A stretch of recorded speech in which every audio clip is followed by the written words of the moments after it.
नमस्कार, मी राहुल कुलकर्णी. नागरी संस्कृती किंवा हेमाडपंथी पद्धतीची अनेक मंदिरं मी तुम्हाला दाखवली, नागर संस्कृती असलेली. पण मला मुंबईतही सांगितलं की कोकणातल्या मंदिराचं वैशिष्ट्यच फार वेगळं आहे. साधारणपणे मंदिरांची रचना कशी असते, समोरच्या बाजूला सभा मंडप, त्यानंतर असलाच एखादा तर उत्सवासाठीचा मंडप, मग गर्भगृह आणि गर्भगृहावरती मोठा असलेला शिखर. पण तसं नाही आहे कोकणात. कोकणात कसं आहे बा? कोकणातली जी मंदिरं बघतात, ही मंदिरं ह्या दोन्ही शैलींमध्ये मोडतच नाही. कोकणातली स्वतःची एक शैली आहे आणि जेणेकरून ही इकडच्या वातावरणाशी आणि इकडच्या लोकांची जी काय घरं आहेत तशीशी मिळती जुळती आहे. आणि त्यातलंच एक हे तुम्हाला भगवतीचं मंदिर दिसतं, हे थोडं एक वेगळं आहे इतर मंदिरांपेक्षाही. तर त्याचं आहे की जसं तुम्ही सांगितलं की शिखर जो आहे त्याच्यावरती कळस असतो गर्भगृहाच्या वरती, पण ह्याचा जो कळस आहे हा गर्भगृहाच्या वरती नसून सभा मंडपाच्या बरोबर आहे, गर्भगृह मागे आहे आणि कळस मात्र पुढे आहे. कळस मात्र पुढे. तर ह्याचं कारण असं आहे की जी नॉर्थ मधली उत्तर भारतातली मंदिरं बघू, इतर ठिकाणची मंदिरं आपण जर बघितली तर त्या ठिकाणी भक्ती, आराधना वगैरे अशा भरपूर प्रमाणात होतात. पण कोकणातली जी मंदिरं आहेत, ही कोकणातली मंदिरं पूर्वीपासून एक गावातले एक केंद्रबिंदू आहे आणि त्या मंदिराला घेऊन पूर्ण समाजरचना गावाची तयार झालेली. आणि ही समाजरचना जेव्हा तुळस दिसते आपलं, हे तुळसच आहे. तर पूर्ण गावाची समाजरचना जेव्हा एकत्र येते आणि गावामध्ये जर काही निर्णय घ्यायचे आहेत किंवा काही न्यायनिवाडा करायचा आहे, तर त्यासाठी म्हणून हे गाव मुख्यतः वापरलं जात होतं. थोडक्यात हे न्यायपीठ आहे. एक प्रकारचं न्यायनिवाडा करण्यासाठी तयार केलेलं एक जागा, ज्याला आपण मुकसाळ म्हणू. आणि आजचं सायन्स काय सांगतं की तुम्ही पिरामिड स्ट्रक्चरच्या खाली तुम्ही मेडिटेशन करा, तुम्हाला पॉझिटिव्ह एनर्जी खूप चांगली मिळेल. तर सेम स्ट्रक्चर तुम्हाला इथे पण दिसतंय आणि त्याच्या खाली तुम्ही ज्या ठिकाणी बसताय, निर्णय घेताय. तर म्हणून बघा की प्रत्येक गावामध्ये कोकणातली जी गावं आहेत तर त्या ठिकाणी एक तुम्हाला असा कुठेतरी सभागृह जो आहे तो तुम्हाला दिसतो. आणि हे अशी युनिक मंदिरं तुम्हाला अशीच पाहायला मिळतात. हा एक भगवतीचं आहे, वालावल मधलं एक मंदिर आहे, नेरूर मध्ये एक मंदिर आहे. अशी 2-3 मंदिरं ज्या ठिकाणी तुम्हाला हे अशा गोष्टी दिसतात. थोडक्यात तुमचं असं म्हणणं आहे की गर्भगृहाच्या वर शिखर नाही आहे, शिखर जे आहे ते सभा मंडपाच्या वर आहे. आणि मग सभा मंडपाच्या वर असलेल्या शिखराच्या तिथे बसून तुम्ही ती आराधना करायची. राईट. साहेब नमस्कार. हे 2 ज्येष्ठ कर्मी आहेत आपल्यासोबत. तुमच्या मंदिराची आम्ही आख्यायिका ऐकली, सोन्याचं काहीतरी संदर्भ सांगितला. काय संदर्भ आहे तो? पूर्वी दागिने यायचे, म्हणजे हे पहिलं मंदिर आहे ते भगवती मंदिर म्हणून होतं धरणात पाण्यात. पाण्यात तिथून हे दागिने यायचे तेव्हा. तुम्ही म्हणत आहात की तलावाच्या आतमध्ये पण एक मंदिर आहे. काय आख्यायिका आहे? इथे पहिलं मंदिर होतं की ना, तिथून इथले लोक की ना दागिने घ्यायचे. म्हणजे तुम्हाला पाहिजे दागिने ना, तर ते काय करायचं, एका पडीत फुलं ठेवायची, दागिन्याची नावं ठेवायची, कातील नावं द्यायची उठून आणि ती पडी आतमध्ये सोडायची. ती आली की नाही भरून की आपण ती वापरायची. मला किती 8 दिवस पाहिजे, 15 दिवस पाहिजे, वापरायची आणि ते परत करायचे. अशी ते एका पार्टाने ते दागिने घेतले होते, एका व्यक्तीने ते घेतले. ते नंतर ते आणून दिलेच नाही तिथे. अरे देवा. मग देवी कोपली असणार. मग त्याचं हे झालं, म्हणजे त्याचा नष्टावा झाला. तिथपासून एक प्रथा बंद झाली. अशी एक आख्यायिका होती. आपल्या देवीची वेगळी अशी काही आरती वगैरे आहे?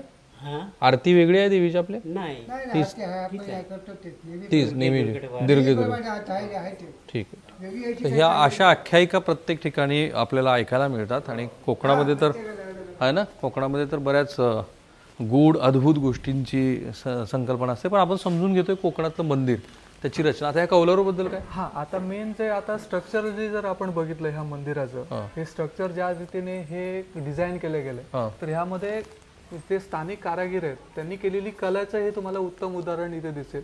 ज्याला आपण इकडे कॉलर सिस्टीम म्हणतो, की ज्या पद्धतीने हे लॉकिंग केलेत, हे लॉकिंग सिस्टीम खूप महत्वाचे आहेत. जसं आता हे एक लॉक सिस्टीम तयार केल्या गेल्या. हा लॉक आहे.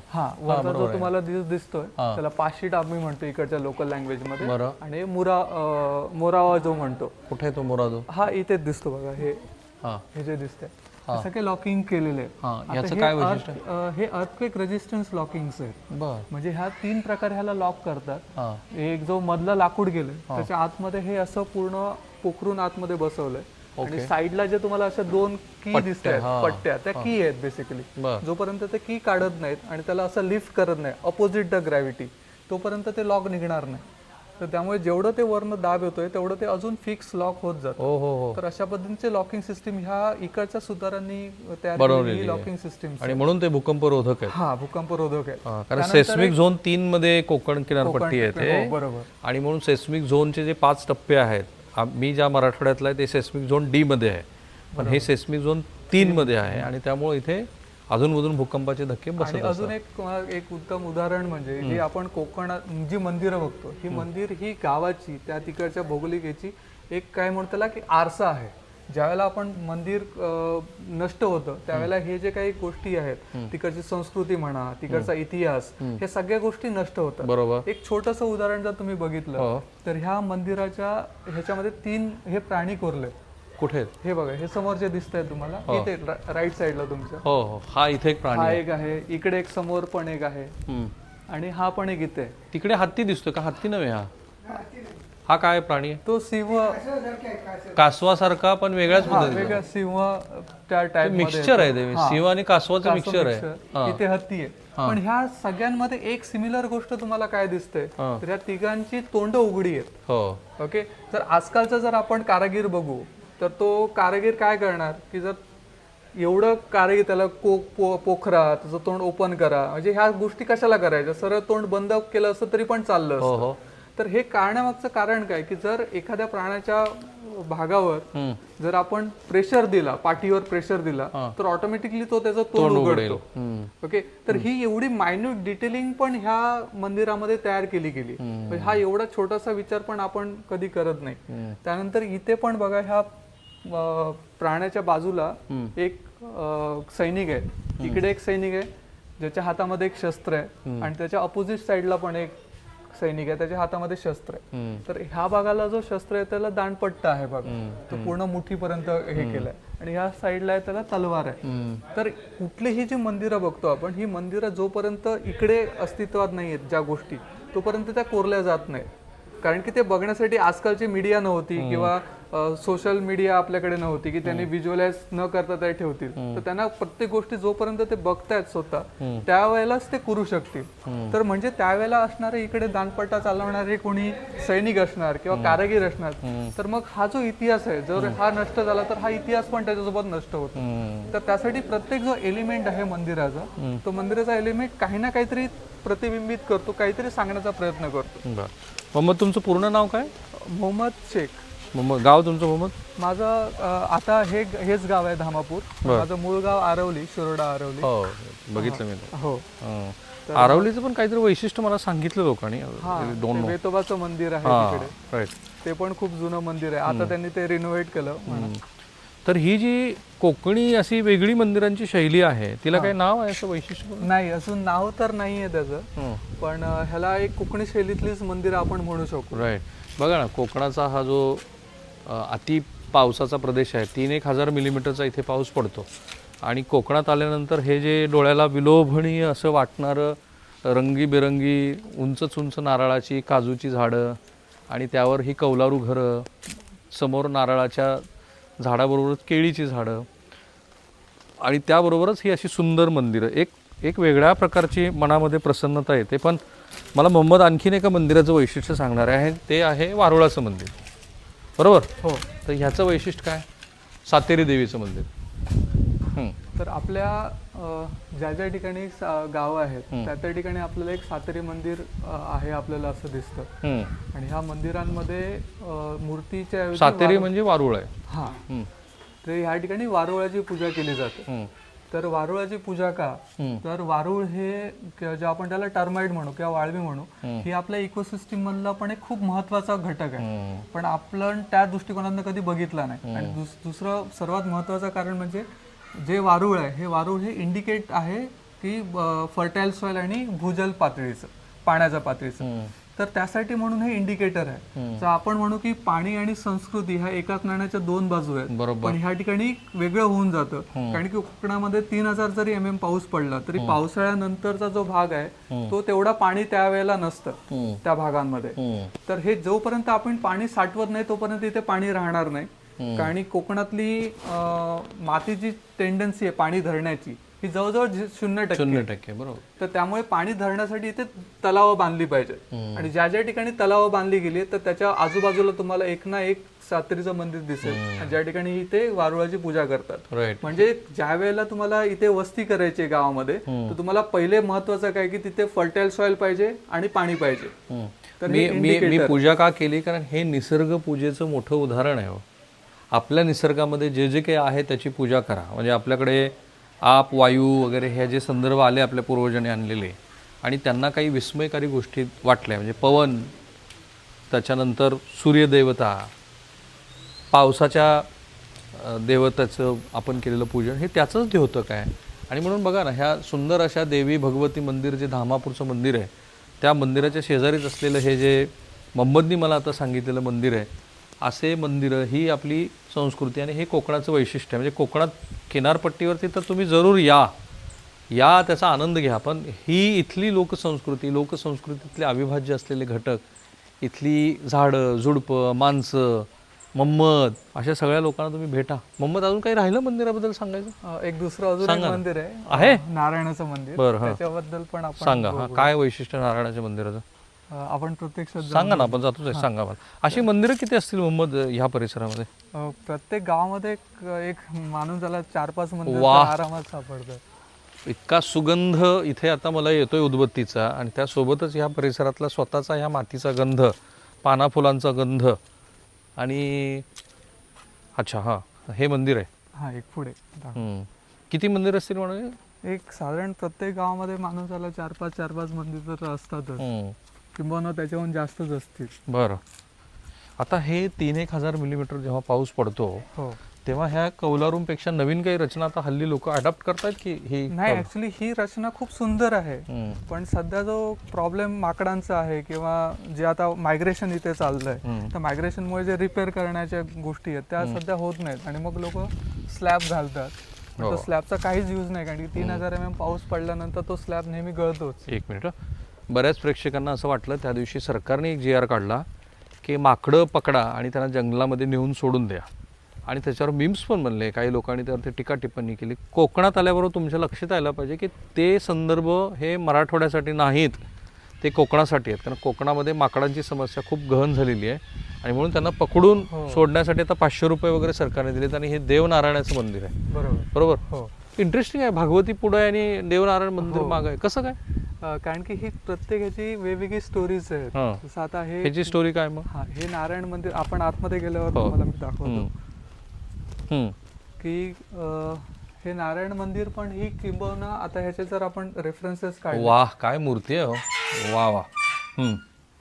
रेफरन्सेस काय आहे? ह्याचे जर रेफरन्सेस काढले तर हे त्याच्याहून अगोदरचं मंदिर, भगवतीच्याही अगोदरचं मंदिर तुम्हाला हे असू शकतं. ही मूर्ती पण तेवढीच जुनी आहे. हो. काय सांगता? काय अप्रतिम मूर्ती आहे बघा. हा पाषाण दिसतोय, काताळ पाषाण आहे. पाषाणच आहे? पाषाणच. हां, का गंडकी तर नाही आहे ना? नाही. वाह. आणि सगळी शुभचिन्ह जी असतात विष्णूच्या अवतारातली ती सगळी शुभचिन्ह आहेत. हां, या मूर्तीबद्दल सांगा. आता ह्या मूर्तीवर आमचा अजून अभ्यास चालू आहे की ह्या मूर्तीचे जे काय मागचं जे प्रभावळ आहे किंवा आतमधले शस्त्र आहेत या शस्त्रांवर हे आम्ही अजून आयडेंटिफाय करतो स्पेसिफिक ह्याचं एज किती असेल, की ही मूर्ती कधी घडवली गेली आहे आणि कुठल्या काळामध्ये घडवली गेली. आणि सर्वात महत्वाचा पार्ट जे आता तुम्ही हे बघताय हे सगळी कावी आर्ट आहे. हे पेंटिंग केलेलं नाहीये. काय सांगता? हे पेंटिंग नाहीये? करून बघा, तुम्हाला जाणवेल. येस. हे एक चुन्याचं प्लॅस्टर आहे आणि त्याच्यावर केलेलं ही कावी आर्ट आहे. वा वा. 15व्या-16व्या शतकातल्या ही अगोदरची आर्ट आहे जी अजूनही जिवंत आहे. वा मोहम्मद, काय हे तुम्हाला आतले पॅटर्न्स आणि किती शार्प पॅटर्न्स, काय पॅटर्न्स आहेत आतमध्ये? पॅटर्न्स दाखवा महाराष्ट्राला. अहो तुम्ही कॅलिफोर्नियाला वगैरे जरूर जावं, पण आधी आपला कोकण तरी नीट फिरा. पण फिरताना अर्थात सभ्यतेनं फिरलं पाहिजे. हे बघा किती शार्प पॅटर्न आणि किती काय पॅटर्न्स आहेत मध्ये. हे आता आपले जॉग्राफी भौमितिकच पॅटर्न्स आहेत, पण ह्या सगळ्यांचे एलिमेंट्स आणि हा तुम्ही ड्रॉइंग जर बघाल तर एकदम स्पेसिफिक आहेत. जे कुठेही एक खूप मोठा झालाय, कमी झालाय अशातला भाग तुम्हाला. किती वर्ष जुना असावा हे मोहम्मद? हे कावी आर्ट जर आपण बघितली तर ही 15व्या-16व्या शतकातली आर्ट्स मानली जाते. जवळपास 500 वर्षापेक्षा जास्तचा कालावधी उलटून गेला. आणि पुन्हा तेच आहे की संपूर्ण हिंदुस्थानात एक गोष्ट काय असेल तर ती शैव आणि वैश्वांचा वाद. आणि तो खूप त्याच्यामुळे खून झालेले आहेत, राजांनी एकमेकांचे खून केलेत. इथे मात्र तो मला मिलाप दिसला. इथे पिंडी आहे बघा दोन्ही बाजूला, हा शैव आहे आणि आतमध्ये वैष्णव आहे. त्यामुळं हा जो हरी आणि हर यांचं एकत्रित मिलन इथे तुम्हाला दिसेल. आणि ही संस्कृती म्हणजे ह्या कोकणच्या किनारपट्टीवरती तरी हा वाद खूप मोठ्या प्रमाणामध्ये दिसला. तुम्हा सर्वांच्या वतीनं मी दोन्ही बाप्पांना नमस्कार करतो आणि पुन्हा मोहम्मदकडनं मी समजून घेतो. मोहम्मद, हे कौलारू तर मात्र अलीकडचे आहेत. हे आता त्यांनी रिपेअर केलंय, पण सर्वात महत्वाचं म्हणजे हा जो गाभारा बांधला गेलाय हा एक बेसिकली कॉर्बेल डोम आहे. जर तुम्ही आतनं जर त्याच्या बघितलं जाता येईल की आपल्याला? आतमध्ये गेल्यानंतर तुम्हाला दिसेल की हे जी दगड आहेत ही एकमेकांवर रचत त्यांनी एक डोम तयार केलाय. त्याला कुठेही सपोर्ट नाहीये. बर, ही परत एक जुनी आर्ट आहे की जी कॉर्बेल डोम आपण ज्याला म्हणतो. ही शक्यतो कोकणामध्ये खूप रेअरली पाहायला मिळतात की कॉर्बेलने केलेले डोम्स जे आहेत. एक फेरी मारू शकतो ना आपण? हा चला. हा, तर ह्याचं वैशिष्ट्य काय? हे कॉर्बेल डोम्स हे जास्त करून आपल्याला पाहायला मिळत नाहीत कोकणामध्ये. आणि हे प्रकारे कुठेही सपोर्ट सिस्टीम न करता एकमेकांवर थर रचत तयार केलेला एक गाभारा आहे. त्यामुळेच बहुधा गर्भगृहाची उंची कमी आहे. आहे. बरोबर ना? गर्भगृहाची उंची कमी आहे. ह्याच्यावर पण अभ्यास अजून खूप बाकी आहे. आपण बघितल्यानंतर ह्याच्यावर जे केलेले चिन्ह आहेत, ही जी कुठं चिन्ह दिसतं समोर आपण बघू, त्याला एक प्रकारे एक काव केलेलं आहे. आणि समोर हे जे एलिमेंट्स आहेत समोरचे, त्याला छोटेसे पार्ट्स ने त्याला डिझाईन आपण म्हणू जे केली आहे, ही कुठल्या शतकातली आहे आणि ते कसे तयार केले गेले असेल. बढिया. तर ह्याच्यावर अजून आम्ही अभ्यास करतोय. हे नारायण मंदिर पण हे तसंच खूप जुनं आहे आणि त्याच्यावर अजून काम करणं गरजेचं आहे. ह्या शेजारच्या मूर्तीचं काही वैशिष्ट्य? एक सूर्यदेवाची मूर्ती दिसतीये, कारण सगळे प्रभावळ पण आहे. सूर्यदेवाची मूर्ती आहे. आता त्याच्यावर अजून बराच रिसर्च आहे की आम्हाला तो करायचा आहे ह्या गोष्टी. मोहम्मद, तुमच्याबरोबर तुमची टीम किती जणांची आहे ह्याच्यात काम करते आता? आम्ही सगळेजण आता 7-8 जण आहोत त्याच्यामध्ये. कोण कोण आहे त्याच्यामध्ये? त्याच्यामध्ये सचिन देसाई, मिनल देसाई ज्यांनी हे चालू केलं, सेमंतक संस्था, युनिव्हर्सिटी ऑफ लाईफ. त्याच्यानंतर मृणालिनी म्हणून एक आहे जी आता रुद्रवीणा आर्टिस्ट आहे, रुद्रवीणा प्ले करते. आणि ओमकार आहे, ओमकार केणी, ज्यांनी आता हे लॉ करताच त्यांनी हे कोर्ट एनजीटी मध्ये केस पण फाईल केली होती, ज्याच्यामध्ये हे स्कायवॉक डिमॉलिश झाला. तर ही अशी आमची जवळ 7-8 जणांची टीम आहे, जे आम्ही सगळेजण इथे काम करतो. तर हा आपल्या आजच्या कव्हरेजचा दुसरा भाग आहे. हे मंदिराचं शिल्प मला मोहम्मदशी बोलल्यानंतर लक्षात आलं की कोकणाची मंदिरं जी नागरी आणि आपल्या द्रविडियन संस्कृती, हेमाडपंथी संस्कृतीपेक्षा फार वेगळी आहेत. पण एक जो मूळचा पहिला भाग आहे तो आहे धामापूरच्या ह्या तलावावरचा. तर ह्या तलावाचा मूळचा भाग बघा, तुम्हाला लक्षात येईल की पर्यावरणाचं जतन करणं का गरजेचं आहे. काय अप्रतिम असा निसर्ग आहे, अप्रतिम. म्हणजे इथे तुम्ही अगदी ह्या पायऱ्यावरती बसून ध्यानधारणाच करायची आहे फक्त. आता मी तेच करणार आहे इथे बसून 5-1 मिनिट. पण तत्पूर्वी थांबूया आपण इथे. हा जो आपला ठेवा आहे याचं जतन करायला हवं. आय होप की आपल्या सगळ्यांना हल्ली ह्याची जाणीव व्हायला लागलेली आहे. होय ताई, झाली की नाही? निसर्गाची जाणीव झाली का तुला? हे असे आलेले पर्यटक पण त्यांना कळतं आता निसर्गाचं कसं जतन करायचं. आणि मी म्हणालो तसं मी खूप वर्षापासून कोकणाचा कॅलिफोर्नियाचा कोकण करायचा मला माहीत नाही, काहीतरी करायचं आहे, ते काही होत नाही आहे. ठीक आहे, पण हे आपल्याला समजून तर घ्यायला आवडेल. आणि मोहम्मदनी फारच उत्तम पद्धतीने मला समजावून सांगितलं. Thank you Mohammad. Thank you so much.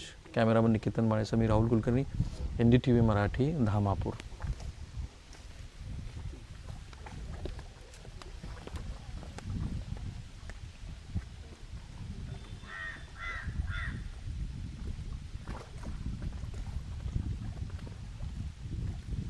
वा, दोन्ही पक्षी गेले बघा.